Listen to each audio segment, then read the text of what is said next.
this photo that you posted, this appeal that you took to social media, why you saw the need to take it now to social media? Why was it the right time to come on social media and put this story out there like this? I've been dealing with this situation with my daughter since April. I found out about him in April, and she told me that he was a little older than her. And I was like, how much older? She was talking to a gentleman. He was 20. She had just left Job Corps. He was 20. I really was like, but she was like, well, he's the baby of the family, and he was kind of childish. And she was like, and I said, okay, because I never put behind the fact that she is 17 years old, and she is a young mother. She has had a lot on her plate. So I was not naive to those factors. Right. However, it went from me thinking it was one person to this being this grown man. Right. When I found out, I was going live one day and I was talking about it because I was trying to find out who he is. Right. Where is he from? What does he have going on? Who is this guy that's on my daughter's radar? So when I was trying to figure out who he was, I went live on Facebook. She came in there and she was, we got into an altercation. We actually got into a physical altercation on Facebook. Mm-hmm. So, because I go live all the time. Okay. And it was all because of this guy, trying to find out who he was. So when I posted the picture, I wasn't looking for, because I'm not my daughter's Facebook friend. She makes several different pages, so I'm not her friend. Right. And my brother's birthday, I knew it was either the first or the second. So I got on Facebook to give my brother a birthday shout out because I just had one. And when I went to his page, I seen friends and I seen her name, Naya Dunn. I said, look here. So I clicked on it. Right. And when I clicked on it, I seen the picture from Halloween. And the picture from Halloween was my grandbaby. Well, she was just here, so I saw her. Right. This was the day before. And I scrolled up, and the next picture I saw was this picture that I posted. I said, well, jackpot. Now I got something to stand on. So when I instantly saved it to my phone, posted it, made my post. I'm like, look, because I have a lot of friends here in Indy. A lot of people know me because, just because of school, just because of what I do in the community. I've been in the newspaper here. I've been on the news here. I've been recognized for what I do for my people, for my community. Right. So I was just like, somebody gonna tell me who he is. My daughter is 17 years old. She'll be 18 in March. She has 2 children. I travel a lot. And we were living in Alabama. We had moved to Alabama. My grandmother had gotten sick, so we had come back home. We were only there for 7 months. I wanted to go back to Alabama because I have a nonprofit organization, and we were taking it down to Alabama to help out. Before we go on, let's slow down a little bit. Let's slow down a little bit. Before we get to Alabama, I wanna find out about the type of relationship that you guys had as you had with her as growing up. Was it a relationship where she could come to you and talk to you about her problems? Was it like a nice open type of conversation relationship with your daughter? Oh, absolutely. My daughter could come to me and talk to me about anything, everything. We don't have any bars or rules, or when it comes to talking, even if she can't say it to me, she can get it and write it down, and I'll respond by writing her back if that's what we had to do, whatever we have to do. Right. I've always had a relationship like that with all of my children. Okay. Anaya is my 3rd child. Okay. She's number 3 in line. She's my first girl, and she was my only girl. I had, in between the children, I had 4 years to have her as a girl by myself. Right. She's my rock. She's my sidekick. She's my dog. That's my baby. Okay, right. So you said she also have 2 kids. She had a kid when she was 14 years old. Yes. Right. How was that at that age? Was she being promiscuous? Was she not talking to you about sex? Did you not talk to her about the birds and the bees and how she should protect herself? What was that conversation like prior to she getting pregnant when she was 14 years old? She knew about the birds and the bees. She knew about sex. She knew about good touch, bad touch, and I asked her periodically because I do have a husband in the house. Right. And I asked her, has anybody touched you? Because I want to know. I don't care. I asked all of my children, has anybody touched you? Anybody did something to you? You let me know. Right. I don't care if it's me. If you think I'm acting funny, you tell somebody. If Granny acting funny, tell somebody. That's, we talked about sex. Right. We talked about sex. We talked about all the things that you should and shouldn't do. Right. So, my daughter, how she got pregnant. No, go ahead. Sorry. How she got pregnant at 14, she was going to local high school here. She loves to run. She was on the track team. Right. Well, she never not came home after school. She would catch the after school bus home like 2 or 3 days out of the week, and that was it. She'd go back to school, bam, that was it. We thought it started getting cold outside. We thought that she had the flu or she was sick or something, and her dad was still living at the time, and he had taken her. Coming to find out, she didn't want him to go to the doctor. I went with her the next day, back up there the next day, and that's when we found out she was pregnant. And I'm like, holla, who been in them cakes? I didn't know. But I figured because she had ran away before. Why did she run away? Why did she run away? Went to the doctor. Why did she run away? I'm not sure. That's when she started to bottle up. When she started to run away and what have you, that's when she started to bottle up. I don't know what happened. And I still never really got down to what happened because that's when the communication really stopped with us when she was around 12 years old. Right. I don't know. I don't know if it could have been things that happened in our past because we have been homeless before. Trauma is probably what bottled her up. Poverty is what bottled her up. The living situation, because I had to live in the projects with my children, right. I gave the projects there 1 year of my life. So it could have been all the violence that she's seen. It could have been trauma just within me being broken and raising her in brokenness in my pain. It could have been a reflection of me through her. It could have been a lot of things. I'm not going to just put it as if... I want to talk about that part of your brokenness, because, it's interesting. It's interesting that you mentioned about your brokenness. I want to spend a little time on that, right? But before we get to that point, when she was 14 and she came to you and said she was pregnant, or however you found out that she was pregnant, she was evidently underage. So it was prosecutable. It is rape. She could not consent to sexual intercourse. So did you think about taking legal action at that time, at that 14-year-old, against whoever impregnated your 14-year-old daughter?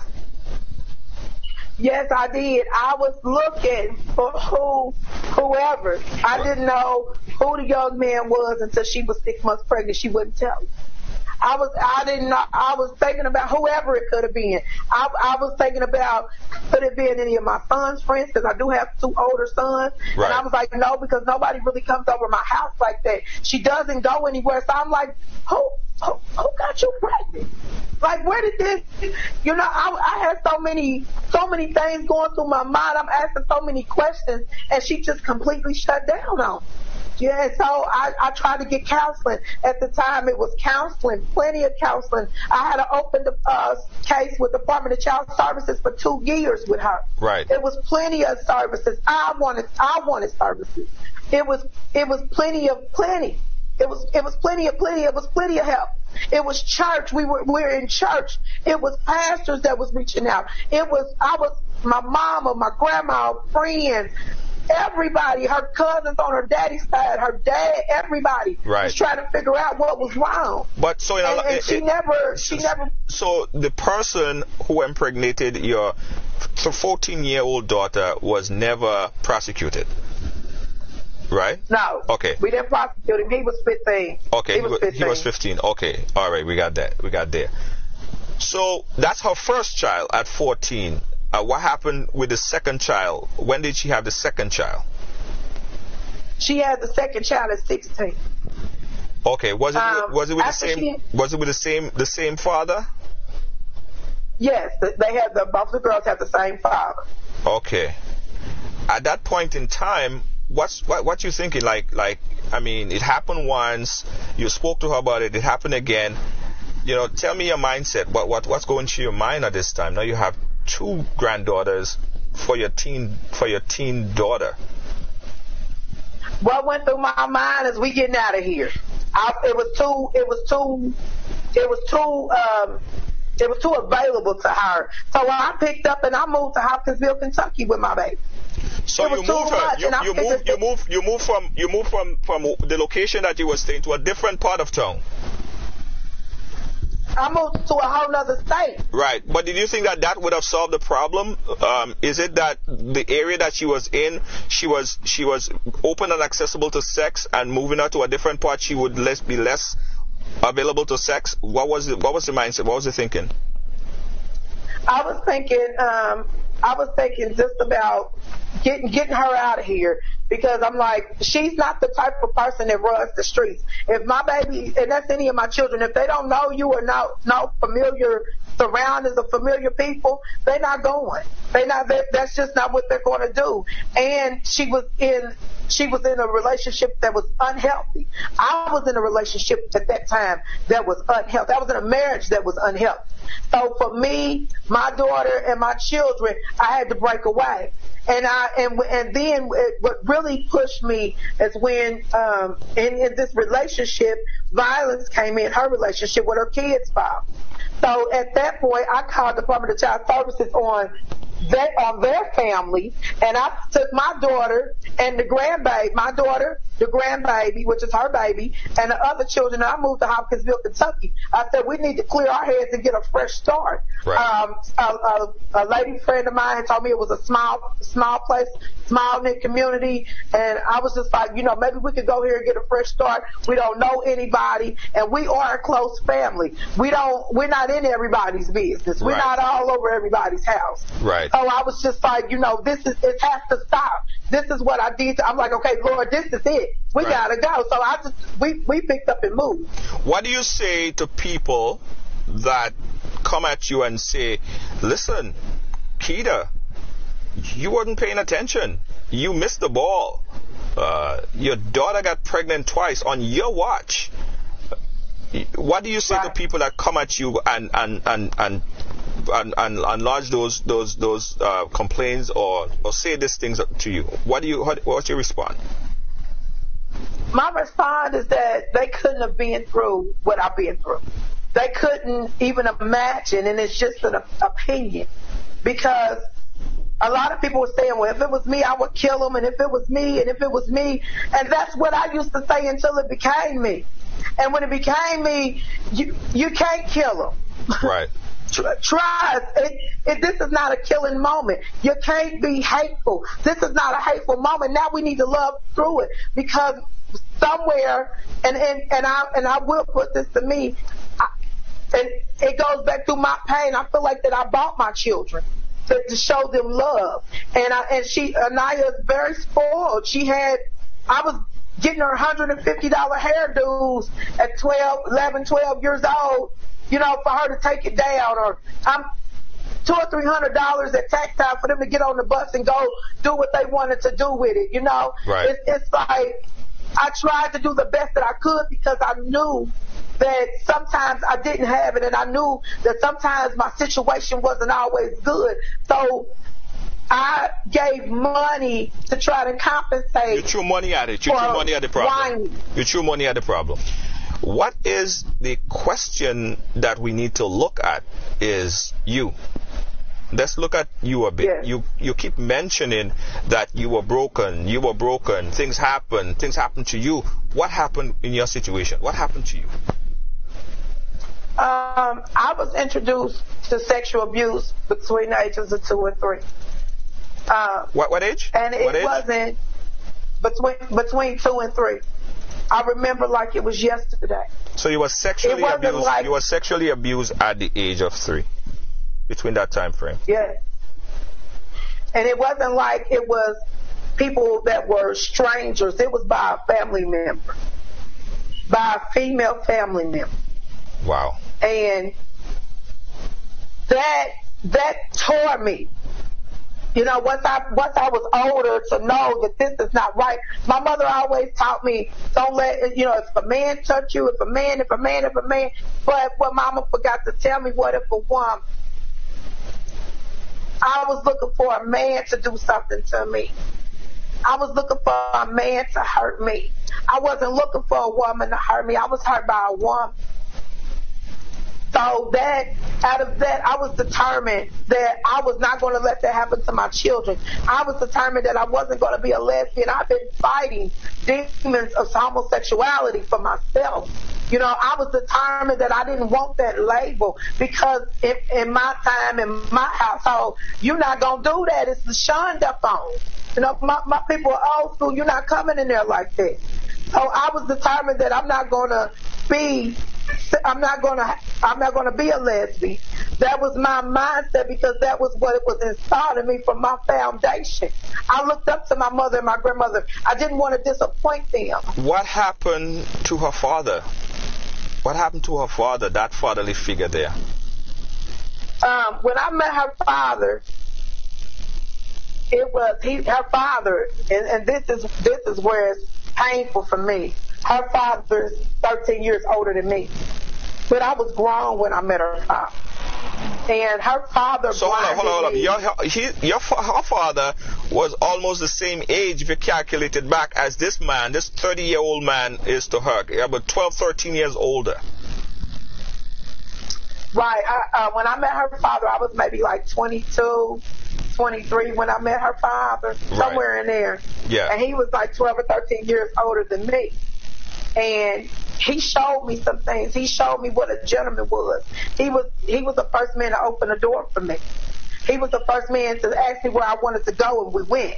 My first trip with her father was to the mall, and I could have got whatever I wanted. I didn't even know what's about. So I bought a halter top, and I don't even wear a halter top because I had never had the experience. You know, I didn't know. Right. So, and then her father later on to find out he was married. After I got pregnant, I found out he was married. Oh. So that killed me. That crushed me. He was using me. And I'm being exactly where my baby is standing. I might not have been there, you know, with 2 children at 17, but it doesn't matter. I was 2 children at 20, 22, whatever. And I was broken. I cried for months. It was his mother, which was her grandmother, who comforted, consoled me, and took me to church because I was broken. I cried for days upon days upon days. So we have a situation here where you're saying to us that you are broken. You came from that broken life as well. You were sexually molested from the age of 2 to 3 all the way up until probably 9 or 10 for a number of years. It happened to you. You were broken. And you think that quite possibly that it was part of that. Oh, no, I shouldn't say you think, but do you think that it was part of your brokenness got transferred over to your daughter? She's seeing the hurt and the pain that she went through. You dated you got pregnant for a man who was married at the time. He was 12 years older than you. She's seeing all of that stuff. And she's seeing that this is what mommy's doing. I want to grow up to be like mommy, right? Yes. So I'm her biggest fan. Right. So she's seeing all of that stuff. Evidently, that's quite possibly. Now, I'm not saying that it all happens all the time. Quite possibly that she would grow up and emanate what you did in your life. Absolutely. So what is so shocking then when you see that she got pregnant at 14 and now she's dating a 30-year-old man which is 12, 13 years older than her? How is that shocking to you? How that's shocking to me, I don't approve of it. However, I know that I don't have too much say, but when you come and disrupt her from her children, when you take her off of the path that she was on, because my daughter was working, my daughter is not on welfare. My daughter, she graduated at 16 years old. She came home with her diploma on her daughter's second birthday. Yeah. My daughter has been holding a job, summer jobs, and she's been working since she was 13. But what make you think he took her away? What make you think he took her away? Or she wanted that? That's what make you think that that's not what she wants?